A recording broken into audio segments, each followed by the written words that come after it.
Halo guys, welcome back to my channel. Perkenalkan, saya Krisela Yulisti Sugianto.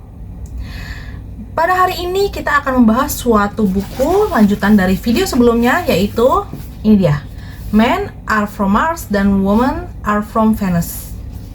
Bagi kalian yang baru aja nonton pertama kali video ini atau video-video yang lain, silahkan kalian boleh subscribe dulu dan juga like video yang lainnya, dan tonton video-video yang lainnya, terutama video sebelum ini, yaitu yang membahas pendahuluan tentang buku ini.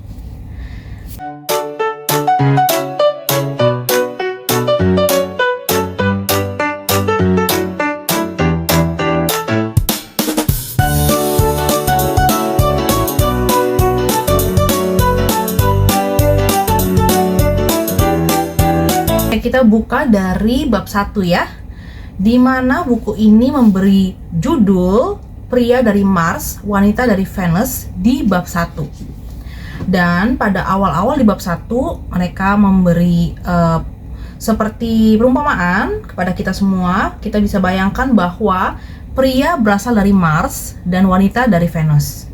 Suatu hari di masa yang lampau, pria, yaitu penduduk Mars, sedang meneropong melalui teleskop dan menemukan orang-orang Venus, yaitu wanita.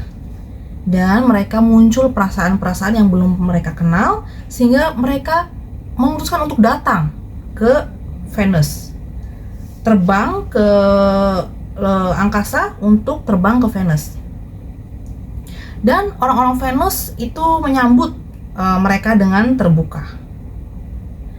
Lalu mereka jatuh cinta, melakukan sesuatu bersama, ya seperti kita menikah lah ya, seperti itu. Lalu berbulan-bulan mereka juga bahagia atas perbedaan yang mereka miliki satu sama lain, dan juga saling mempelajari satu sama lain. Tetapi suatu saat mereka lupa bahwa mereka ini itu berbeda. Yang satu penduduk Mars, yang satu penduduk Venus. Jadi mereka itu lupa bahwa ya segala sesuatunya sebenarnya berbeda gitu, dari Mars dan penduduk Mars dan penduduk Venus, seperti itu.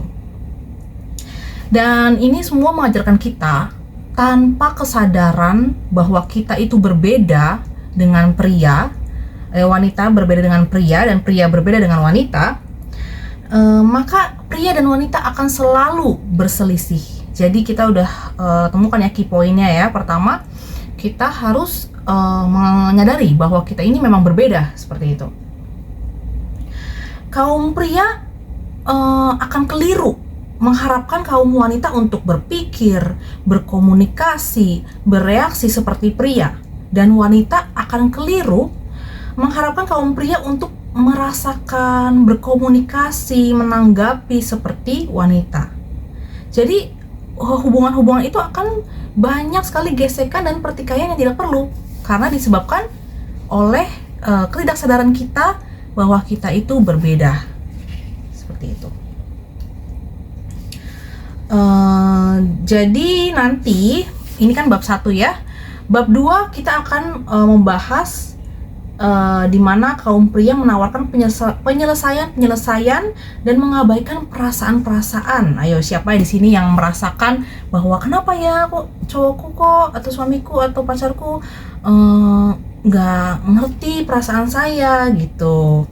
Dan bagi kalian yang nonton ini, bagi kalian yang pria, siapa di sini yang merasakan kenapa ya pacarku, istriku selalu memberikan nasihat-nasihat atau petunjuk yang padahal aku tuh nggak minta gitu.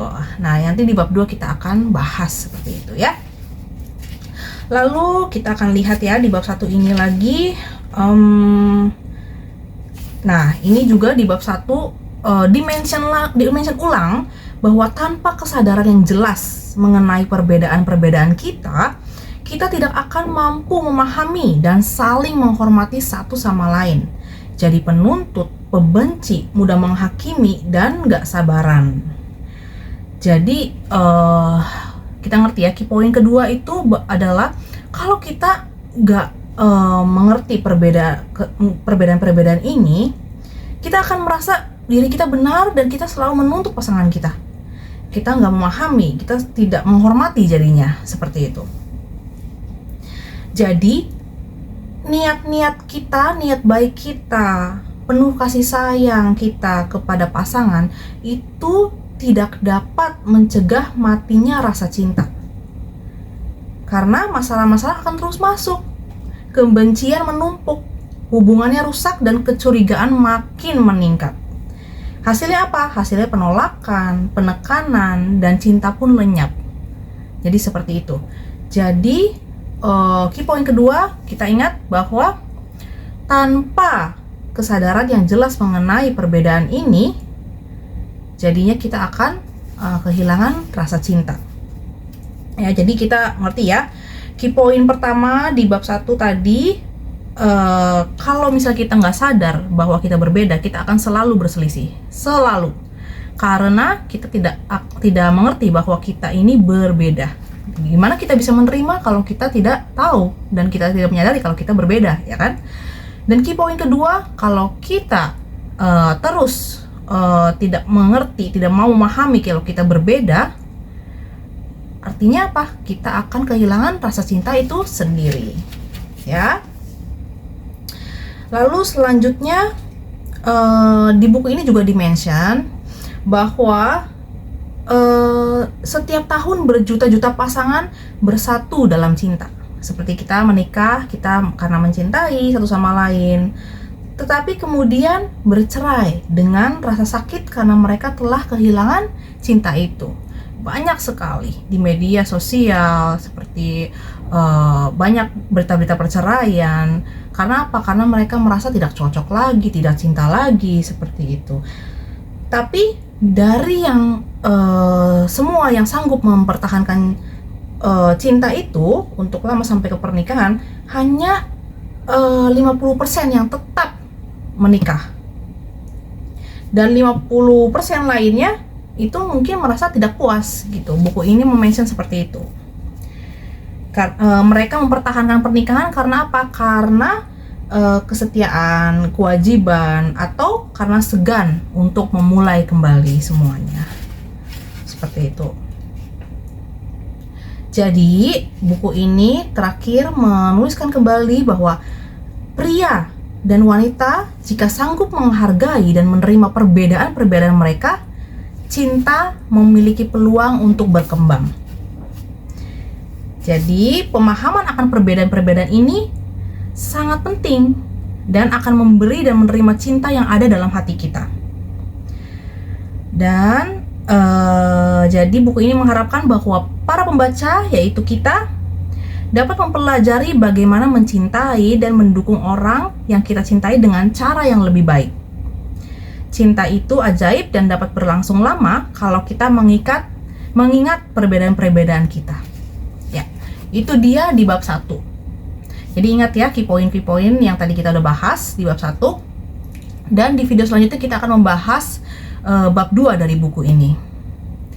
So, aku berharap banget video ini dapat berguna bagi kalian, terutama bagi kalian yang sedang struggle dalam hubungan pernikahan, yang merasa kenapa ya suamiku, istriku begini. Kita bisa sama-sama bahas di buku ini. Oke, thank you. Welcome back later.